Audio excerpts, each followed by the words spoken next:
Chapter 5. Then came all the tribes of Israel to David unto Hebron, and spake, saying, Behold, we are thy bone and thy flesh. Also in time past, when Saul was king over us, thou wast he that leddest out and broughtest in Israel. And the Lord said to thee, Thou shalt feed my people Israel, and thou shalt be a captain over Israel. So all the elders of Israel came to the king to Hebron, and King David made a league with them in Hebron before the Lord, and they anointed David king over Israel. David was 30 years old when he began to reign, and he reigned 40 years. In Hebron he reigned over Judah 7 years and 6 months, and in Jerusalem he reigned 33 years over all Israel and Judah. And the king and his men went to Jerusalem unto the Jebusites, the inhabitants of the land, which spake unto David, saying, Except thou take away the blind and the lame, thou shalt not come in hither, thinking, David cannot come in hither. Nevertheless, David took the stronghold of Zion, the same is the city of David. And David said on that day, Whosoever getteth up to the gutter, and smiteth the Jebusites, and the lame and the blind that are hated of David's soul, he shall be chief and captain. Wherefore they said, The blind and the lame shall not come into the house.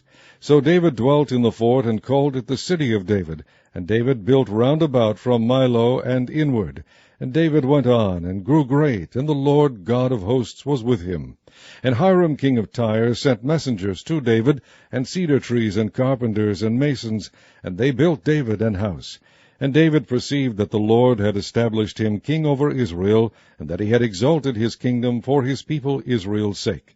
And David took him more concubines and wives out of Jerusalem, after he was come from Hebron, and there were yet sons and daughters born to David. And these be the names of those that were born unto him in Jerusalem, Shammua, and Shobab, and Nathan, and Solomon, Ibhar also, and Elishua, and Nepheg, and Japhiah, and Elishama, and Eliada, and Eliphalet. But when the Philistines heard that they had anointed David king over Israel, all the Philistines came up to seek David. And David heard of it, and went down to the hold.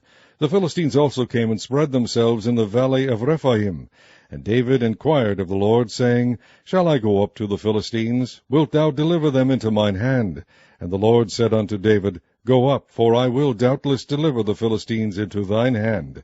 And David came to Baal Perazim, and David smote them there, and said, The Lord hath broken forth upon mine enemies before me, as the breach of waters. Therefore he called the name of that place Baal Perazim. And there they left their images, and David and his men burned them. And the Philistines came up yet again, and spread themselves in the valley of Rephaim. And when David inquired of the Lord, he said, Thou shalt not go up, but fetch a compass behind them, and come upon them over against the mulberry trees. And let it be, when thou hearest the sound of a going in the tops of the mulberry trees, that then thou shalt bestir thyself, for then shall the Lord go out before thee to smite the host of the Philistines. And David did so, as the Lord had commanded him, and smote the Philistines from Geba until thou come to Gazer.